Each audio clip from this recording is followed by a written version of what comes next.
नमस्कार दोस्तों, मेरा नाम है राज के वर्मा और आप देख रहे हैं रिपोर्टर जी। अगर आपने रिपोर्टर जी चैनल को अभी तक सब्सक्राइब नहीं किया तो सबसे पहले चैनल को सब्सक्राइब जरूर करें, लाइक और कमेंट्स करना बिल्कुल ना भूलें। दिल्ली विधानसभा चुनाव 2025 में होने और उसकी तैयारियां अभी से तमाम पॉलिटिकल पार्टीज ने शुरू कर दी और आम आदमी पार्टी इन तैयारियों में कांग्रेस और बीजेपी से कहीं ना कहीं आगे नजर आ रही है।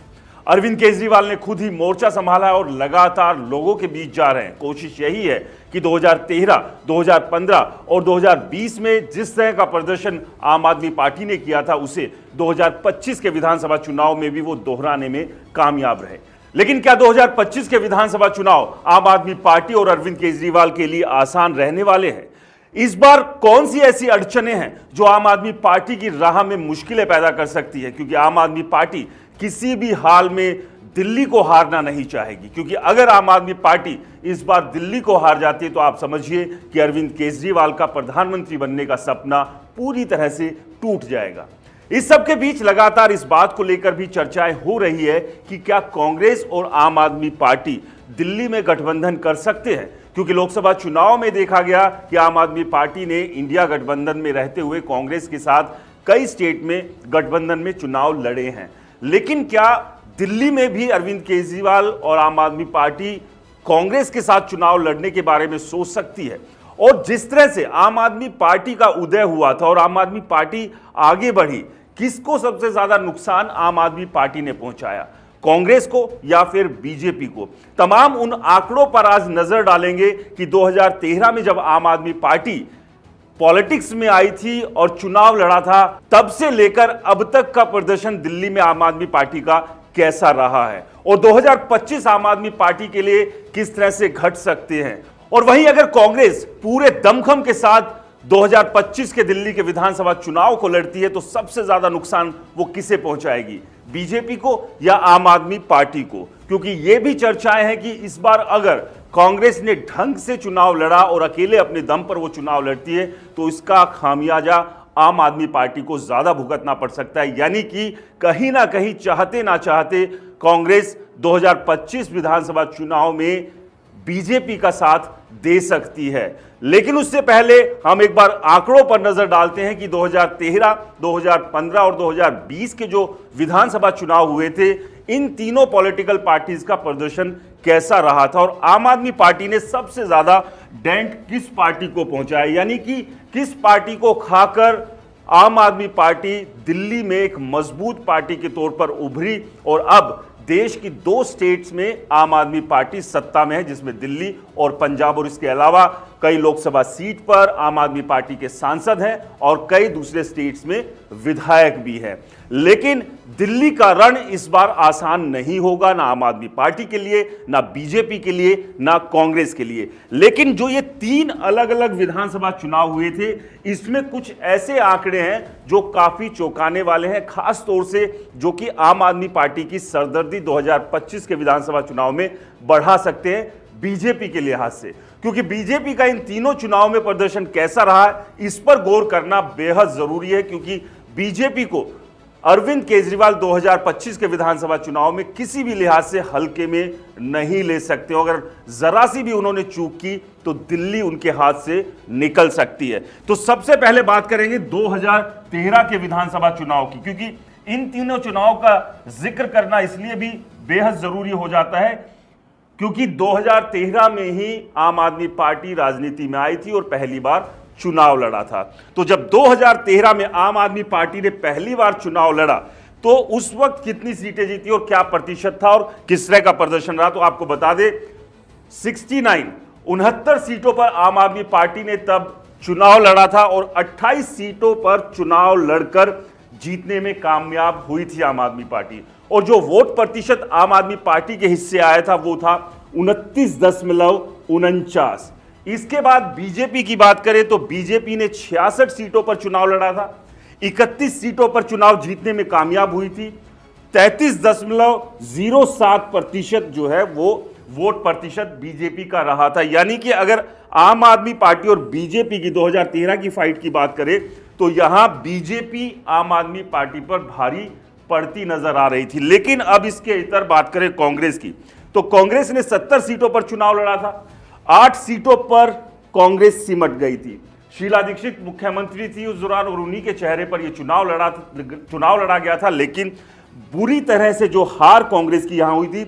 लेकिन वोट प्रतिशत की बात करें तो वोट प्रतिशत तीनों का के मुकाबले कम जरूर था, लेकिन ठीक ठाक था, यानी कि 24.55% का वोट प्रतिशत कांग्रेस लेने में कामयाब रही थी। लेकिन यहां आप समझिए कि जो 69 सीटों पर आम आदमी पार्टी ने चुनाव लड़कर 28 सीटें जो जीती थी, उसमें सबसे ज्यादा नुकसान कांग्रेस को पहुंचाया था, यानी कि पूरी तरह से कांग्रेस को साफ कर गई थी आम आदमी पार्टी। और यहां पर जो पूरा नंबर शिफ्ट हुआ वो आम आदमी पार्टी के खाते में चला गया था कांग्रेस के।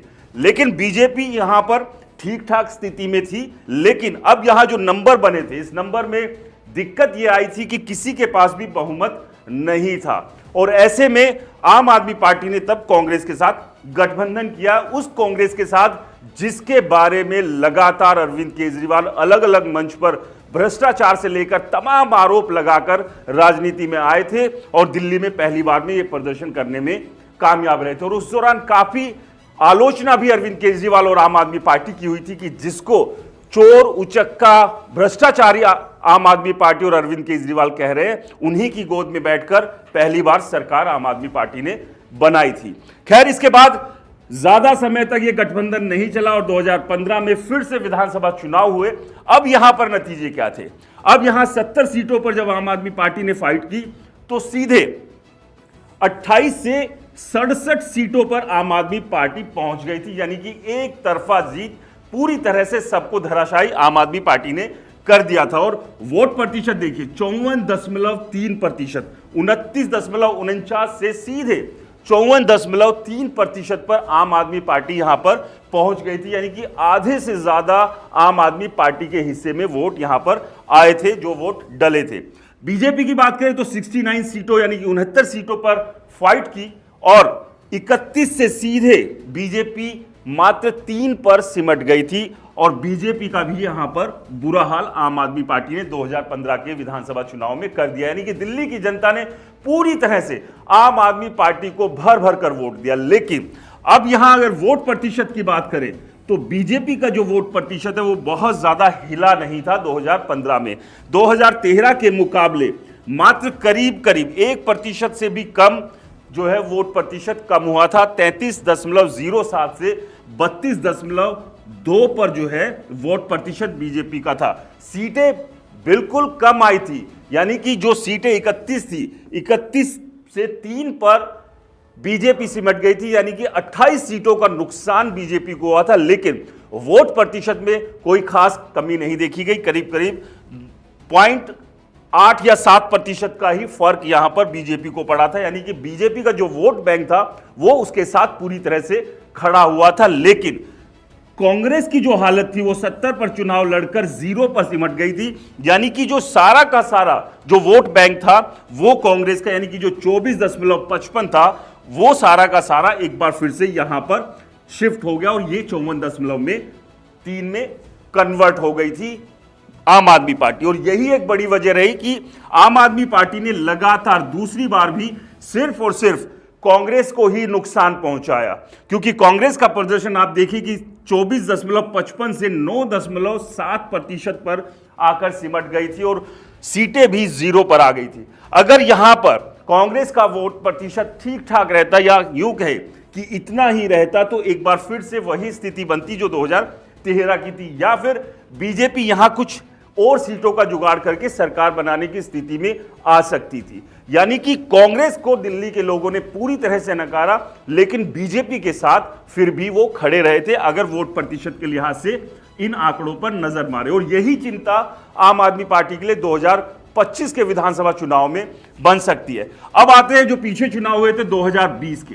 2020 के विधानसभा चुनाव में आम आदमी पार्टी ने एक बार फिर से 70 सीटों पर चुनाव लड़ा था और 70 में से 62 सीटों पर चुनाव जीतने में कामयाब हुई थी। लेकिन अब यहां पर कुछ नंबर कम हुए, 5 सीटों की कमी जो है यहां पर 2015 के मुकाबले 2020 में देखी गई, यानी कि 5 सीटों का नुकसान आम आदमी पार्टी को हुआ था। लेकिन उस सब के बावजूद जो नंबर आम आदमी पार्टी ने लिए थे वो बहुत बड़े नंबर थे और बड़ी आसानी से सरकार बनाने में एक बार फिर से आम आदमी पार्टी कामयाब रही थी। वहीं अगर वोट प्रतिशत की बात करें तो वोट प्रतिशत में भी कमी यहां पर दर्ज की गई। 2015 में 54.3 था, तो वहीं वोट प्रतिशत घटकर 53.57 यहां पर 2020 में हो गया। बहुत ज्यादा घटा नहीं था, लेकिन सीट और वोट प्रतिशत में कमी 2020 में भी देखने को मिली। अब बात करते हैं बीजेपी की। बीजेपी ने 67 यानी कि 67 सीटों पर चुनाव लड़ा और इसमें से 8 सीटें जीतने में बीजेपी कामयाब रही थी। यानी कि यहां पर जो 5 सीटों का फायदा हुआ बीजेपी को, वो आम आदमी पार्टी की 5 सीटें जो हारी आम आदमी पार्टी, वो सीधे बीजेपी के खाते में चली गई। लेकिन अब एक बार फिर से वोट प्रतिशत पर आते हैं बीजेपी के। 2013 में 33.07 था, 2015 में 32.2 था और 2020 में ये वोट प्रतिशत बढ़कर 38.51 हो गया। यानी कि 2015 के मुकाबले यहां पर बीजेपी का वोट प्रतिशत भी बढ़ा है और वो करीब करीब 5% के आसपास ये वोट प्रतिशत भी बीजेपी का बढ़ा। यानी कि वोट बैंक जो है वो बीजेपी का घट नहीं रहा है, बीजेपी का वोट बैंक लगातार बढ़ रहा है और यही चिंता अरविंद केजरीवाल को सता रही है। और एक और जो बड़ी चीज देखिए, 2020 में भी कांग्रेस 70 सीटों पर लड़ी, 0 पर सिमट गई और वोट प्रतिशत एक बार फिर घट गया। यानी कि जो वोट प्रतिशत 2013 में 24.55 था, वो 2015 में 9.7 आ गया और 2020 आते आते 4.26 पर यह आकर रुक गया। एक बार फिर से यहां पर कहानी पलट सकती थी अगर कांग्रेस का प्रदर्शन बेहतर हो जाता, लेकिन कांग्रेस ने अपनी गलतियों से इन तीनों चुनाव में कुछ नहीं सीखा और लगातार आम आदमी पार्टी कांग्रेस के वोट बैंक को सीधे सीधे अपने पास शिफ्ट करती चली आई। यानी कि यहां साफ है कि आम आदमी पार्टी बीजेपी को डेंट नहीं पहुंचा रही है। आम आदमी पार्टी लगातार जो मजबूत दिल्ली में हो रही है वो कांग्रेस के वोट बैंक को खाकर हो रही है। अब सबसे बड़ी बात यही है कि 2025 के विधानसभा चुनाव में आम आदमी पार्टी, क्योंकि अब अगर देखें 2020 में कांग्रेस के पास बहुत बड़ा वोट बैंक नहीं है, 4.26% ही वोट ले पाई थी कांग्रेस 2020 के विधानसभा चुनाव में। तो अब सीधी सीधी टक्कर यहां इन दोनों पार्टियों के बीच में ही है, क्योंकि मोस्टली वोट प्रतिशत यहीं पर शिफ्ट हुआ है। लेकिन सीटों के मामले में आम आदमी पार्टी लगातार मजबूत रही है। लेकिन क्या 2025 में भी आम आदमी पार्टी इसी मजबूती के साथ नतीजों को बदलने में कामयाब रहेगी? क्योंकि अगर लोकसभा चुनाव की बात करें और 2 टर्म्स के लोकसभा चुनाव की बात करें तो दोनों ही बार बीजेपी ने दिल्ली में आम आदमी पार्टी का सुपड़ा साफ किया, यानी कि सातों की सातों लोकसभा सीट पर बीजेपी ने जीत दर्ज की है। 2024 के लोकसभा चुनाव में आम आदमी पार्टी को उम्मीद थी कि कुछ नहीं तो 2 से 3 सीटों पर वो जीत दर्ज करने में कामयाब हो सकती है, लेकिन ऐसा नहीं हुआ और बीजेपी ने एक बार फिर से उलटफेर करते हुए सातों की सातों सीटों पर जीत दर्ज करने में कामयाबी हासिल की है। अब आम आदमी पार्टी के सामने जो बड़ी चुनौतियां हैं, वो बड़ा संकट इनके लिए बन सकती है कि 2013 में जब आम आदमी पार्टी आई थी कांग्रेस के खिलाफ, भ्रष्टाचार और दुनिया भर के और मुद्दे थे, उन्हीं मुद्दों को टारगेट करके आम आदमी पार्टी सत्ता में आई। 2015 तक वो करंट बना हुआ था और चूंकि बहुत ज्यादा समय यहां पर हुआ नहीं था, तो ऐसे में आम आदमी पार्टी अरविंद केजरीवाल लगातार जनता के बीच गए जब 2020 के चुनाव हुए और ये कहा कि अभी जो उन्हें समय मिला था वो बेहद कम था। दिल्ली की जनता अगर उन्हें और समय देती है तो जो बाकी काम बच गए उन्हें और बेहतर तरीके से वो कर सकते हैं। और यही वजह थी कि ये 2015 का जो करंट है वो 2020 में भी शिफ्ट हुआ आम आदमी पार्टी के लिए। लेकिन क्या 2025 के विधानसभा चुनाव में ये करंट जो है बरकरार रहेगा? क्योंकि अब आम आदमी पार्टी जो दूसरी पार्टियों को भ्रष्टाचारी कहती रही है, उनके ऊपर आरोप लगाती रही है, वो खुद भी कई अलग अलग भ्रष्टाचार के मामलों में फंसी हुई है और जिसमें सबसे बड़ा भ्रष्टाचार घोटाला जो है वो शराब घोटाला है। ये मुद्दा भी लगातार बीजेपी आम आदमी पार्टी के खिलाफ इस्तेमाल कर रही है और उसमें खुद अरविंद केजरीवाल जेल भी होकर आए हैं और अभी जमानत पर है और उनके कई और बड़े नेता भी। तो भ्रष्टाचार का एक मामला आम आदमी पार्टी के लिए यहां चुनौती बना हुआ है। दिल्ली में इंफ्रास्ट्रक्चर की बात करें, बाकी दूसरे मुद्दों की बात करें, सफाइयों की बात करें, यह भी एक बड़ा गंभीर मुद्दा आम आदमी पार्टी के लिए, यानी कि सीधे सीधे 10 साल की जो एंटी इनकम्बेंसी है, क्या वो आम आदमी पार्टी के लिए बड़ी टेंशन बन सकती है? और इसके अलावा जो बाकी दूसरे वादे अरविंद केजरीवाल ने किए थे, जिसमें यमुना को साफ कर देने का वादा भी था, जिसके लिए उन्होंने शुरुआत में ही कहा था कि जैसे ही वो सत्ता में आएंगे तो तो यमुना को ऐसा निर्मल कर देंगे कि आप वहां पर अपनी फैमिली के साथ जाकर पिकनिक मना सकेंगे। लेकिन अभी हाल की तस्वीरें भी सामने आई थी कि पूरी की पूरी यमुना जो है वो झाग में तब्दील हो गई थी, क्योंकि उसके अंदर दुनिया भर का प्रदूषण है। तो अभी तक यमुना भी साफ नहीं हो पाई है। तो जो वादे अरविंद केजरीवाल ने किए थे, आम आदमी पार्टी ने किए थे, उसमें से बहुत कुछ अभी तक वो डिलीवर नहीं कर पाए हैं। तो ये एक बड़ा चैलेंज आम आदमी पार्टी के लिए होगा। और अगर आम आदमी पार्टी कांग्रेस के साथ गठबंधन कर लेती है तो शायद जो बड़ी चुनौतियां बीजेपी पेश कर सकती है, क्योंकि बीजेपी का जो वोट प्रतिशत है वो तीनों बार में अभी तक कम हुआ नहीं है। और ये अगर इसी तरह से बना रहा तो फिर आप समझिए कि इस वोट प्रतिशत के साथ बीजेपी बड़ी टेंशन, बड़ी टक्कर यहां पर दे सकती है। जिस तरह से हरियाणा और महाराष्ट्र के चुनाव में उलटफेर बीजेपी ने किया है, वही उलटफेर वो दिल्ली में आम आदमी पार्टी के खिलाफ करने की स्थिति में है। और इस बात से इनकार नहीं किया जा सकता, क्योंकि राजनीति और चुनाव में कब समीकरण पलट जाए कुछ भी कहना बड़ा मुश्किल है। लेकिन ऐसा भी नहीं है कि आम आदमी पार्टी बेहद कमजोर है। आम आदमी पार्टी को बड़ी आसानी से बीजेपी चुनौती दे सकती है, क्योंकि आम आदमी पार्टी ने जो मुद्दे उठाए, शिक्षा की बात कर ले, स्वास्थ्य की बात कर ले, फ्री पानी की बात कर ले, फ्री बिजली की बात कर ले, तो ये चीजें आम आदमी पार्टी को फेवर कर सकती है। क्योंकि एक बड़ा वोट बैंक जो कि गरीब तबका है वो आम आदमी पार्टी के साथ इन्हीं चीजों को लेकर साथ में आ सकता है। लेकिन बीजेपी अब लगातार जिस तरह से अपना कैंपेन कर रही है, मुश्किलें अरविंद केजरीवाल और आम आदमी पार्टी के लिए खड़ी वो कर सकती है। आपको क्या लगता है, आम आदमी पार्टी को कांग्रेस के साथ गठबंधन करना चाहिए या नहीं करना चाहिए? और क्या 2025 के विधानसभा चुनाव में बीजेपी आम आदमी पार्टी को हराकर सत्ता में आ सकती है? हमें कमेंट्स कर जरूर बताएं। रिपोर्टर जी चैनल को सब्सक्राइब नहीं किया तो दोस्तों चैनल को सब्सक्राइब करना ना भूलें। नमस्कार।